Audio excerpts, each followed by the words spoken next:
চাওক সেই কথাটো একেবাৰে স্পষ্ট হৈ পৰিছে আপুনি ইতিমধ্যে উল্লেখ কৰিছে পাৰ্থ যে ঠিকাৰ প্ৰসংগটো যিহেতু আহিছে আপুনি কৈছে যে এনেধৰণৰ এই কথাবোৰ সচৰাচৰ এতিয়া আপুনি বিভিন্ন সময়ত কেৱল আপুনি শোণিতপুৰৰ কথা উল্লেখ কৰিছে শোণিতপুৰে নহয় যোৰহাটত গোলাঘাটত আপুনি কাষৰীয়া এই বিশেষকৈ উজনি অসমত কিন্তু এই বিজেপিৰ একাংশ পালি নেতাৰ সন্ত্ৰাস চলিছে এতিয়া মই আপোনাক উল্লেখ কৰিব বিচাৰিম যে এই যিজন মনোজ হাজৰিকা যোৰহাটৰ বৰখঙীয়াৰ তেওঁৰ বাসগৃহখনত আছোঁ আৰু বাসগৃহত প্ৰথমতে ৰঞ্জন বৰাই এবাৰ বাসগৃহটো তেওঁ দেখুৱাই ল'ব বাসগৃহৰ ভিতৰত চলিছে শিৱসাগৰ আৰু পুলিবৰ আৰক্ষীৰ যুটীয়া অভিযান আৰু মনোজ হাজৰিকা যিহেতু মই উল্লেখ কৰি ল'ব বিচাৰিম যে শিৱসাগৰত তেওঁ গ্ৰেপ্তাৰ কৰিছে কালিৰ দিনটোত শিৱসাগৰ আৰক্ষীয়ে আৰু ডিমৌত কিছুদিন পূৰ্বে অৰুণাচলী সুৰাসহ এখন ট্ৰাক জব্দ কৰিছিল ডিমৌ আৰক্ষীয়ে আৰু তাত মনোজ হাজৰিকাৰ এটিএম উদ্ধাৰ হৈছিল আলি উপাধিৰ এজন চালকৰ নামত সেই বাহনখন আছিল আৰু সেই বাহনখনত কিন্তু মনোজ হাজৰিকাৰ এটিএম মনোজ হাজৰিকাৰ মোবাইল ফোন আদি বিভিন্ন ধৰণৰ উদ্ধাৰ হৈছিল তাৰ পাছতেই এটা নতুন মেৰপাকৰ সৃষ্টি হৈছিল য'ত মনোজ বিভিন্ন ধৰণে সাঙুৰ খাই পৰিছিল অৱশ্যে উচ্চ ন্যায়ালয়ে মনোজক জামিন মঞ্জুৰ কৰিছিল কিন্তু তাৰ পাছতে আকৌ এটা নতুন গোচৰত শিৱসাগৰ আৰক্ষীয়ে কালিৰ দিনটোত মনোজ হাজৰিকাক গ্ৰেপ্তাৰ কৰিলে আৰু এই মুহূৰ্তত ঘৰৰ ভিতৰৰ ভাগত মনোজৰ ঘৰত অভিযান চলিছে যোৰহাটৰ পুলিবৰ আৰক্ষী আৰু শিৱসাগৰ আৰক্ষী আৰু পাৰ্থ আপুনি কোৱাৰ ধৰণে এই যিজন মনোজ হাজৰিকা এই মনোজ হাজৰিকা ইয়াৰ পূৰ্বে তেওঁ কংগ্ৰেছৰ ৰাজ্যিক NSYৰ ৰাজ্যিক সভাপতি হিচাপে তেওঁ কাৰ্যনিৰ্বাহ কৰিছিল আৰু তাৰ পাছতে যেতিয়া কংগ্ৰেছৰ গাদী ছিন্ন ভিন্ন হৈ পৰিছিল বিজেপি শাসনলৈ আহিছিল আৰু তাৰ পাছতে মনোজে যোৰহাটৰ একাংশ পালি নেতাৰ লগত ওলমি বিজেপিত যোগদান কৰিছিল আৰু তাৰ পাছতে নিৰ্বিঘ্নে এই ধৰণৰ ব্যৱসায় চলাই গৈছিল বুলি এটা বিভিন্ন সময়ত এনেধৰণৰ এটা বাতৰি ওলাই কিন্তু সেই বাতৰি এতিয়া সঁচা প্ৰমাণিত হ'বলৈ গৈ আছিল আৰু এই যিটো গোচৰত ইতিমধ্যে মনোজৰ ঘৰত অভিযান চলিছে এয়া গৰু সৰবৰাহৰ এটা গোচৰত মনোজক গ্ৰেপ্তাৰ কৰি পেলাই শিৱসাগৰ আৰক্ষীয়ে পুলিবৰ আৰক্ষীৰ সহযোগত যোৰহাটৰ ঘৰখনত অভিযান চলাইছে দুখনকৈ আৰক্ষীৰ বাহন আছে ৰঞ্জন বৰা আছে দেখুৱাব আৰু মই আপোনাক উল্লেখ কৰিব বিচাৰিম পাৰ্থ যে আপুনি শোণিতপুৰৰ যিটো প্ৰসংগ উল্লেখ কৰিলে তাৰ সমান্তৰালভাৱে কিন্তু যোৰহাটতো এতিয়া এনে একাংশ পালি নেতা আছে যিসকলে প্ৰতিজনে একোজন যেন বিধায়কহে এনেধৰণৰ এটা আচৰণ বিভিন্ন সময়ত আমি আমাৰ দৃষ্টিগোচৰ হয় বা সংবাদ মাধ্যমৰ কৰ্মী হিচাপে আমি সেইসমূহ লক্ষ্য কৰি আহিছোঁ এই যি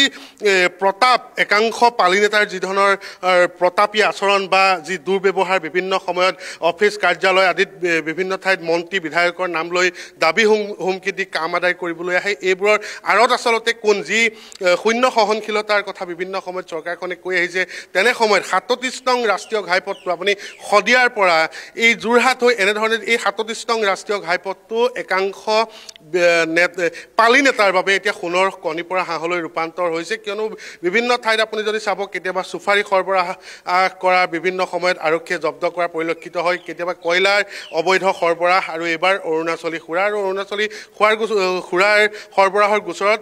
কেৱল মনোজ হাজৰিকাই নহয় যোৰহাটত কিন্তু এনে বহু লোক আছে বা উজনি অসমত এনে বহু লোক আছে যিবোৰ আৰক্ষীৰ আওতালৈ এতিয়াও অহা নাই বা বিভিন্ন সময়ত আৰক্ষীয়ে কি কাৰণত কিয় নাজানো তেওঁলোকক গ্ৰেপ্তাৰ কৰিবলৈ নিবিচাৰে বা বিচৰা নাই এইবোৰ এটা ডাঙৰ প্ৰশ্নবোধকলৈ ৰূপান্তৰ হৈছে দ্বিতীয়তে এনে পৰ্যায়ে পাইছেগৈ বিশেষকৈ মই যদি উজনি অসমৰ যোৰহাট জিলাখনৰ শিৱসাগৰৰ পৰা যোৰহাটৰ এই ঠাই দুখনৰ কথা কওঁ তেনেহ'লে আপুনি চাব বিভিন্ন সময়ত কেতিয়াবা এনেকুৱাও অভিযোগ উত্থাপন হয় যে আৰক্ষীয়ে ওলোটাই কয়লাৰ অবৈধ সৰবৰাহ কৰা এই গাড়ীসমূহ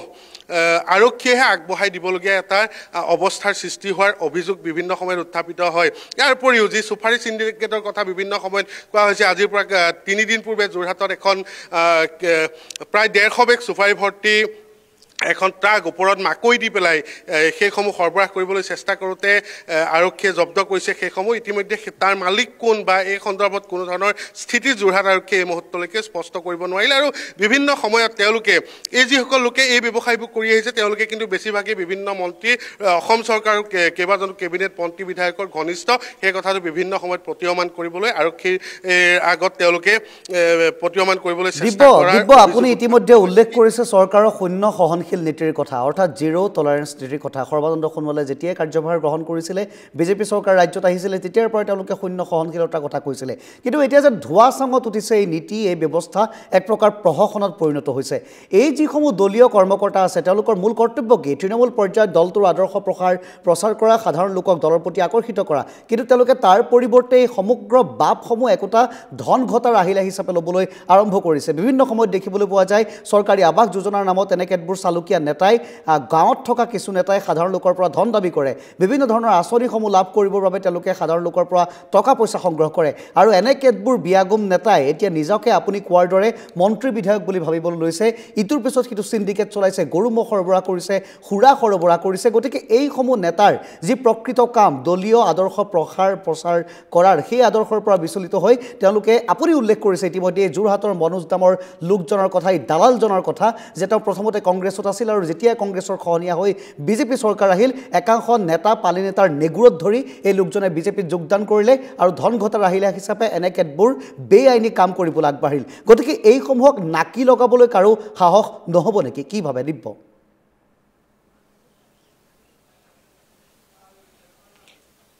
পাৰ্থ নাকি কোনে কাক লগাব এতিয়া এক প্ৰকাৰৰ কথাটো এনেকুৱা হৈছে যে মেকুৰীৰ ডিঙিত টিলিঙা আৰিব কোনে মই প্ৰসংগক্ৰমে আপোনাক উল্লেখ কৰিব বিচাৰিম যে আজিৰ পৰা কিছুদিন পূৰ্বে এনকে টিভিত ধাৰাবাহিক বাতৰি প্ৰচাৰ হৈছিল যোৰহাটৰ এগৰাকী বিজেপি নেতা শান্তনু পূজাৰীৰ কথা মই স্পষ্টকৈ নামটো এই কাৰণে কৈছোঁ যে সেইজন শান্তনু পূজাৰী নাম চাকৰি দিয়াৰ অভিযোগত সাঙুৰ খাইছিল দিবন ডেকাৰ সৈতে দিবন ডেকা কোন মই বেলেগ ধৰণে এই মুহূৰ্তত এনকে টিভিৰ দৰ্শকসকলক দেখুৱাই বা চিনাকি কৰি দিয়াৰ প্ৰয়োজন নাই গতিকে দিবন ডেকাৰ লগত তেওঁৰ নাম সাঙুৰ খাই আহিছিল ইন্দ্ৰাণী তহবিল কথা আহিছিল এতিয়া এই কথাবোৰ যে এই যে দুদিন সংবাদ মাধ্যমত বাতৰি ধাৰাবাহিক সম্প্ৰচাৰ হ'ল তাৰ পাছত কলৈ গ'ল আৰু সেইজন